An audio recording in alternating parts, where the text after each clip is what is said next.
By the end of 1929, America was in the worst economic disaster the nation or even the world had ever seen. Over the course of 10 years, unemployment reached a high of 25%, and the economy lost millions of dollars. It was not until the early 1940s that America was able to pull out of the crippling depression, merely to be thrown into another hardship, the Second World War. Much of the 1920s is a time of economic growth.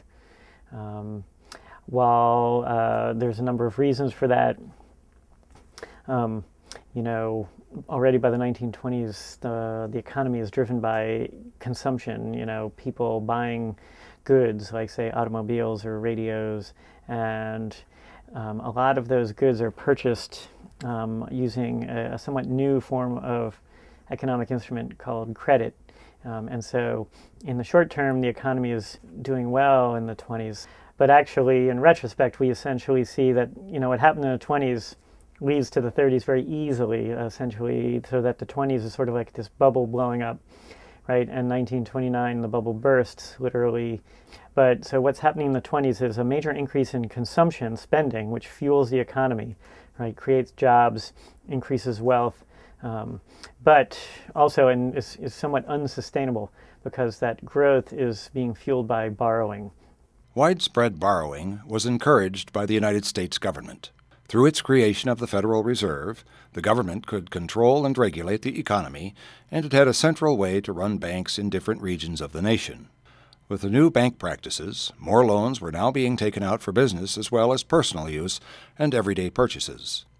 The spending, however, soon became too much of a good thing. Due to the rise in spending throughout the market, over-speculating on the market soon became more common and contributed to the downfall of the economy. The economy grew dependent on this new inflow of money, and investors grew confident in their decisions to invest more into the market. This is when the economy started to take a turn for the worse, and holding companies that were helping banks give out loans began to have problems. The Federal Reserve had the idea to increase the interest rates on loans old and new in order to make more money. This led to less money flowing in and out of the economy, and less was available to the everyday person, which weakened the market. A number of investors began to see that the market was starting to weaken and began distressing about their investments. These investors decided to pull their money out of the market and sell off their stock so they would not lose the money they had invested in the market as prices began to fall or grow stagnant. Soon, other investors began to panic as some prices began to fall even further than they already had. Once this panic set in, that was the final straw for the market. The stock market was like the match that lit the fuse, but you had to have the fuel there for much to happen. So when the stock market crashed because of massive overspeculation in stocks, it set off this firestorm because you had basically industries that were unhealthy to begin with. You had banks that were not properly supported with funds, didn't have enough money in reserve. So when people went to the banks to get their money, it was not there. And so you have run-on banks and banks fail. Industries were overextended. There were a number of holding companies where companies basically owned other companies that owned other companies. And when the ones at the bottom started to have difficulty, that caused the whole thing to crash down. So for a variety of reasons, the economy was just really not in a healthy position prior to the stock market crash. Once the stock market crashed in October of 1929, unemployment rose rapidly and the amount of available spending money among families quickly diminished. Looting and mobbing became more frequent among American cities. Mostly the mobs and looters were motivated by one thing: food. The commonplace family income was dwindling by the day, and it became very difficult to obtain food and other necessities needed for daily life. People began to steal food from stores in order to feed their hungry families. Looting and mobs weren't the only type of demonstrations performed by the public. Organized marches and protests began to form in cities across America, demanding something to be done. Some of the protests were not the direct results of the Great Depression, but were assisted by it.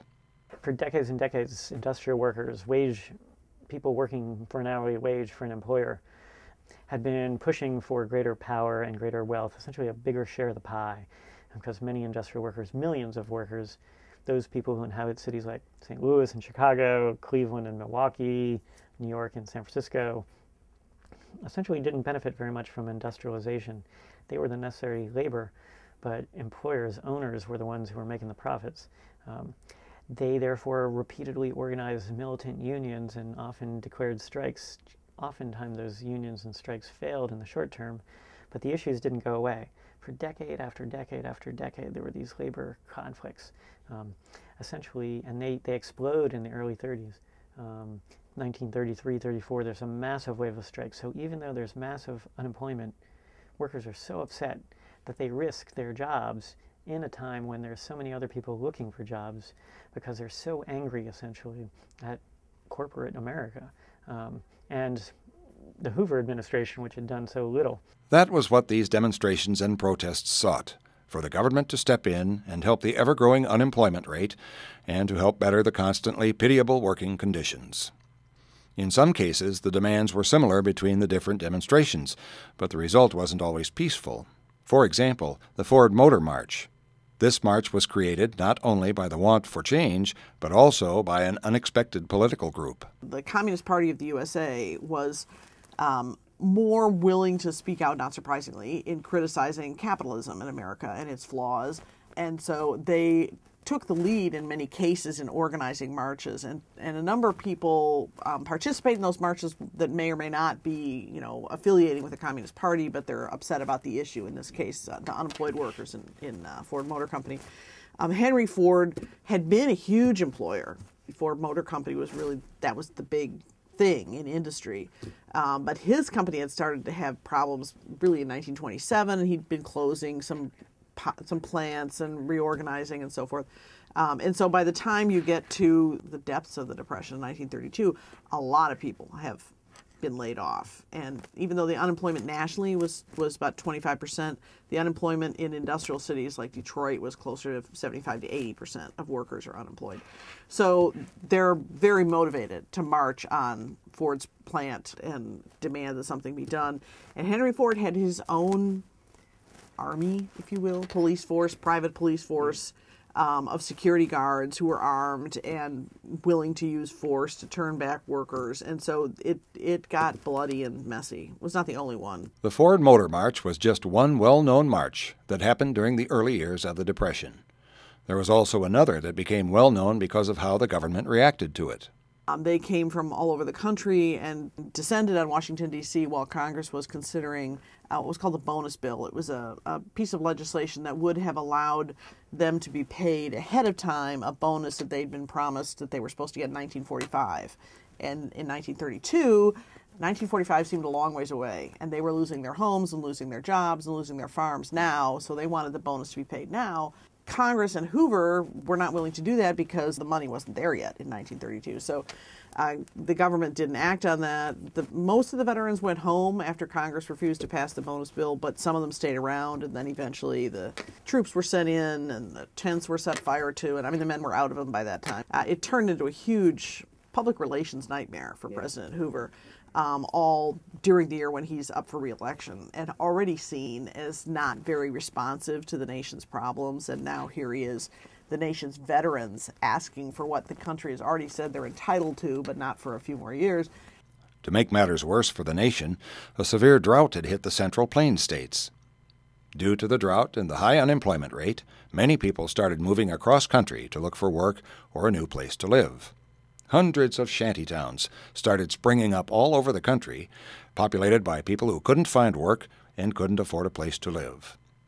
President Hoover's name was soon taken as a way to poke fun at him and the fact that he wasn't trying to help the nation out of its current situation, and so these shantytowns became known as Hoovervilles. His name got attached to everything bad, so a Hoover blanket was the newspaper you slept over on the park bench. Hoovervilles were the little shanty towns that sprung up around the edges of the big cities, and where a lot of the hobos, the men who were on the road, that's where they stayed. And it was basically, rent-free. They could be very dangerous places because they're not policed. They're full of desperate people. There's no really official rules that people are following in some cases, but they could also be places where people supported each other and banded together to, because they had sort of common cause in terms of what they needed. But it was a very unfortunate circumstance that so many Americans were forced into that. Thousands of people were soon migrating across the nation in search of work. The constant moving and lack of places to live led to these Hoovervilles growing bigger by the day. One of the biggest problems these shantytowns faced was that 50% of all the children lacked proper food and medicine. Many of these children had also left school to find jobs so that their family could have just a little more money. In the end, every family member tried looking for any type of work to help his or her family. We have to remember at that time, the model, the expectation was that a man would support his family. That was his responsibility. His wife worked under some circumstances, but he was expected to be providing the primary support for the family. And so when he couldn't, many men left to try to find work somewhere else. And so they'd ride the rails to the next town and the next town and the next, and they just kind of keep going. And if they could get a job, send some money back home, but they might never find a job. Something might happen to them. Nobody knows what happens to them because they've sort of disappeared off the face of the earth. So you have a lot of stress put on families because of that, and huge migration. It was this migration that helped to skew the unemployment percentage rate that the government was trying to figure out.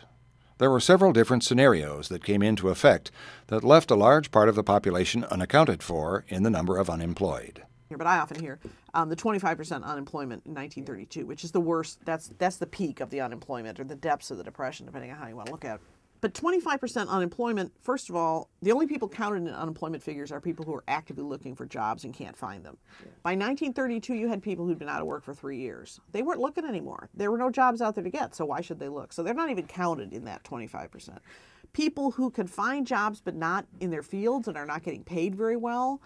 You're a former auto worker who gets a job picking up trash on the street or something, or selling apples. You know, you're making a few bucks, you're employed, but you're not fully employed. They're not counted in that 25%. So the 25% unemployment is really low representation of the extent, and that's a national figure. In any industrial city, Toledo, Detroit, Cleveland, even Chicago, Pittsburgh with the steel industry, they have massive unemployment. Pretty much every head of household is out of work. Despite the reassurance that the economic crisis would eventually get better from President Hoover and other top political figures, problems only worsened for the nation. Not even a year after the stock market crashed, unemployment had already risen to 4 million people. The country's industrial production had dropped by half, and agriculture production of the nation was suffering from much more than a severe drought. Coming towards the end of his term in office, President Hoover thought that more needed to be done. Hoover's administration spends some money in 31, 32, more than it had in, say, 30, but it's so little in comparison to the size of the problem that Hoover's spending initiatives, which he does reluctantly, it's the proverbial drop in the bucket. It doesn't sort of change anything in party. Hoover is a conservative Republican from rural Iowa. He doesn't believe in governmental intervention. You know, for those in need, maybe a little charity, but although he does a few things, after a while, it's so insufficient for the massiveness of the problem. Historians vary on how they assess Hoover, because Hoover, he actually did more during his presidency than anyone had done in past depressions, but he was really a progressive Republican, so he was willing to have the government do some things that it hadn't done before, but he was not willing to go as far as it needed to go. Hoover was very concerned about what he called dole, giving people money. FDR's approach to that was instead to have the government employ people to do various kinds of jobs and then pay them for those jobs. But Hoover he did more than previous presidents had done in similar, although not quite as extreme circumstances, but he just didn't seem to be quite able to recognize that this was a new kind of depression that required new kinds of actions if it was going to be dealt with. In a way, Hoover's plans to help the nation only pushed the nation further into more economic problems. Americans, after 3.5 years, are sick of Hoover's solutions, which are things will get better. That answer is unacceptable to the majority of Americans, and so they vote for an alternative. Franklin Delano Roosevelt was a huge people person. He loved to be out in the crowds, and he was very gregarious and loved to be in touch with people. His 3 goals, 2 of which I would say he accomplished, were what I call the 3 R's: relief, recovery, and reform. He wanted to provide relief to people who were suffering, who were unemployed, who'd lost their homes, who'd lost their bank accounts, whatever. He wanted to reform the system so that this kind of thing didn't happen again. And he wanted to promote some kind of economic recovery. And that's really what didn't happen until the massive government spending on World War II. 2 years into the Great Depression, roughly 14 million people of the nation were out of work, and industries in the nation were hurting badly. Fueled by the overall feeling that the president was incapable of fixing the problems the nation faced, President Hoover faced a hard road ahead of him as the presidential election was drawing near. It came down to two people, President Hoover and the Democratic candidate Franklin D. Roosevelt. Franklin D. Roosevelt swept the election with the majority of the votes. It appeared the nation was ready to get rid of Herbert Hoover as president, and they wanted someone new in the office that would actually help the nation. President Roosevelt took action fast in order to create new forms of aid for the downtrodden nation. One of his first acts was to help the banks and to prevent any more banks from failing. The bank holiday is sort of a temporary closing of banks to prevent more banks from going under, and then the government promising to act as sometimes called a backstop to the banking system by creating something called the FDIC, the Federal Deposit Insurance Corporation, so that why do I have confidence that my bank's not going to go under and take my money with it? It's because the federal government promises to give me back my money if that bank fails. Because I trust the government, even though I don't trust the bank, because banks, just like children, are greedy. You know, if you put a plate of cookies in front of a kid, the kid will eat them all, even if it's actually the kid will then get a stomachache. So if you're going to be protected by the government's going to tell you what to do the way a parent might tell a child, and take away some of those cookies because essentially the kid is incapable of restraining himself. Banks are incapable of regulating themselves. Roosevelt was not only concerned about the banking problem, though. To help prevent further strikes by workers, the Roosevelt administration created a series of labor standards so that working conditions were far better off than they had ever been. What FDR does and what the Democratic Party does is pass a series of path-breaking labor reforms. The most important are the Wagner Act, which legalizes unions, makes companies obligated to negotiate with unions, creates a whole framework that workers now have rights that never before they had. However, these weren't the only actions taken, and more programs were instituted to help with the unemployment problem. Created under the New Deal, help was given through work relief and work programs, where they paid people to do all kinds of work. I'm a historian, and so I always like the things that they found for unemployed historians to do, like go into archives and archive newspaper collections, or go down to the South and interview former slaves. There were still some people alive in the 30s who'd been children under slavery, and interview them about the experience of being slaves. And we have volumes and volumes now of those oral histories of slaves from the 1930s. Commemorative tablets like this are among the contributions of sculptors to the Works program, and they also create works of art for our parks and public buildings. Many American museums have long been in need of highly skilled experts to restore valuable historical materials, such as this Persian ceiling, which is forming under the deft fingers of a WPA artist in the Philadelphia Museum. So they paid people to do that kind of work. They paid people to do construction work, to build schools, to build post offices, to build playgrounds, roads, of course, lots of road construction. Lots of work in the national parks. Roosevelt's favorite work relief programs was the CCC, the Civilian Conservation Corps, where they hired young men from the cities where there were no jobs and sent them to camps in rural areas where they worked on either farm improvement or planting trees, conservation, soil conservation work. They were firefighters in national parks. They built a lot of the cabins that are still in the national parks and state parks today were built by the CCC during the 1930s. I found I qualified for help from the NYA, National Youth Administration, and was awarded a job working in the high school library for one period every school day. For this, the NYA paid me $3 a month, which enabled me to buy my own school clothes. To put the figure in proper perspective, in our town the wage for a grown man was then $2 a day. The federal government was not the only one to help create some relief for the unemployed.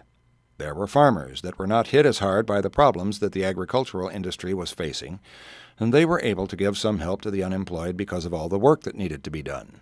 We used to go drive up to what they called the car line, which was maybe 30 miles from where we were farmed, early in the morning, like they'd leave about 4 o'clock, get there and try and get some people to come out, day workers they were called. They'd come out, get up on a truck and climb up there and work. After they arrived, they'd work all day. We would buy all kinds of food from the city to have for breakfast for them. And then my mom made lunch. They would eat lunch at lunchtime. And then a sandwich later if they wanted to work later into the evening. And then my brothers had to drive them back to Chicago. The next day, the same thing started over again. Many cities across the nation started creating personalized programs through the local government to help the people who needed work within those cities. Most of these were little programs made by city leaders and were called man-a-block programs. Mostly these jobs were small, like snow removal from sidewalks or street cleaning. But for a person who was out of work, it was a paying job. The way most of the New Deal programs worked was the federal government designated a certain amount of money to a state, state of Illinois. The governor would designate, various amounts of that money to different communities within the state or different counties or whatever. So it sort of filtered down that way. Another form of relief sprung up as a result of these man-a-block programs. These programs were the many clubs and restaurants that helped those who needed it by collecting food. Leftovers and anything else that could be spared was saved and donated to the people out of work and who needed food. Small plots of land were given so that vegetable gardens could be grown and more food could be given out to those in need. One of the terrible ironies of the Depression was there was massive overproduction on the farms, but the people in the cities couldn't afford to buy the food. So you have farmers who can't afford to harvest the food in the fields because it cost them too much to harvest it for what they would get when they could sell it, so they just let it rot in the fields, and people in the cities are going hungry. The agricultural industry was one of the hardest hit by the Depression and had problems stemming back all the way to World War I. Farmers had problems getting enough income from selling their crops and livestock to survive from year to year. To understand this problem, what had happened before the Great Depression even started must be examined. During World War I, our farmers were feeding Europe, basically. They're feeding the European troops, they're feeding the European civilian populations, they're feeding the American people, of course, as well, the American troops who are overseas. So there's huge demand for production for the American farmers. And they produce. I mean, they come forward. And to do that, they buy more land, they buy more equipment, there's more expensive equipment becomes available, they go into debt to buy all these things. Then the war ends, and Europe starts feeding itself again and doesn't need American food to the same extent. And so the demand drops off considerably, but the farmers are already overextended in terms of their debt. The problems didn't stop there, and they only grew as the Depression continued. The ground started to dry up as the rain had stopped. Parts of Texas, Oklahoma, Kansas, Colorado, and Utah, Wyoming, and the Dakotas became so dried up that they were like deserts, and these areas became known as the Dust Bowl. It was all caused by something other than the drought. There's all these fields plowed because they had been trying to grow more. I mean, as prices dropped, they try to make up for the drop in per unit price by growing more units, which just causes prices to drop further. But they have the huge numbers of fields plowed, and there's nothing to hold the soil in place when the winds come. It's all dried out because there's been no rain, and then the winds come, and it just scoops up the soil, and it carves off all the topsoil, which is where all the nutrition is. I mean, that's where the good organic material is in the soil, and that gets carried off, and you have literally dust. It looks like desert. When the winds came, it created dust storms that were sometimes so massive that they were called black blizzards, turning day into night. In one case, 12 million pounds of topsoil and dirt were stripped away from farmland and deposited hundreds of miles away. It just kept blowing from the Central Plains and continued across the nation until it hit the East Coast. When this happened, Washington, D.C. was amazed that something of this magnitude could be happening.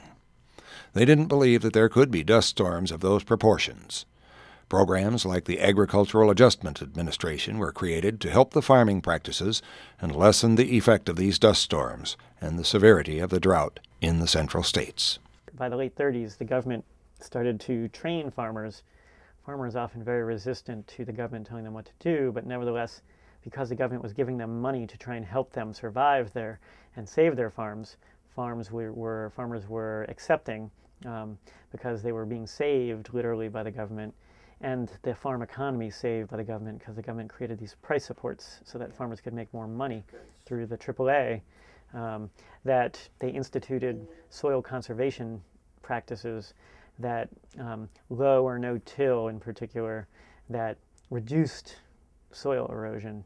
It was essentially an attempt to get the farming economy functioning effectively again. And ultimately it did, but really, as with industry, what helped the farming economy recover was the spending on World War II, and that they had to feed, once again, Europe and the United States and parts of Asia. And so there was huge demand again for what farmers could produce. And then that continues after the war. Roosevelt pushed programs like the Agricultural Adjustment Administration to help educate farmers about soil conservation and practices, which in turn helped to put a stop to the devastating dust storms and drought. Trees and other plants were planted in order to help conserve soil loss among farm fields. While other forms of conservation were put in place to help lessen soil loss, the Drought Relief Service was also created to help farmers and livestock owners. From the drought and lack of food available, livestock owners had had a hard time feeding their animals, if they could even feed them at all. This is where the Drought Relief Service had stepped in and bought mass quantities of livestock and disposed of them properly to lessen the strain on farmers and food prices across the nation. By 1937, the programs created under Roosevelt's New Deal were showing signs that they were actually helping the nation. In the spring of that year, industrial production exceeded that of the early years of the Depression. The unemployment number was starting to decrease, and President Roosevelt saw this as a time to take action. His idea was to try and balance the national budget, since the economy was getting better. However, this only created more problems and slowed the recovery of the nation.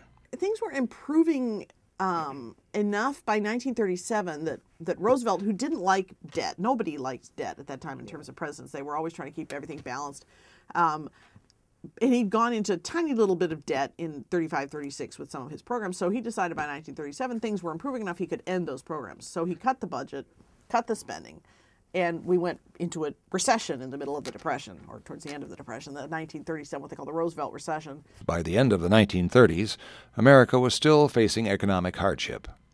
The programs that were created did help to give some relief, but not enough to help the nation completely out of the economic depressed state. In 1939, Europe was thrown into the struggles of war, and Congress at that time felt that going to war in Europe was not in the best interests of the United States. However, the Roosevelt administration believed it would be beneficial for America to join the war. Instead of going to war, America decided to start producing vast amounts of goods to be shipped over to help the Allied countries fighting the war. The production of these war goods meant more workers were needed to fill the new jobs that were created to fill the demand for more war goods. The Great Depression is not solved, quote-unquote, by the New Deal. That the economy is still in negative in 1940. It's better than it was in 1930, but it's not roaring. But as we all know, during the war years and then after the war years, the economy grows by leaps and bounds. What does that say? Well, to many people what it says is essentially that the New Deal was correct, it just wasn't big enough. So in a way, the Depression isn't solved by the New Deal, but the ideas of massive government spending in a time of crisis proved correct. In other words, it was the massive spending that the American government had undertaken at the beginning of World War II that ended the Great Depression that the nation was facing. It took a war to end the suffering the nation's economy had faced.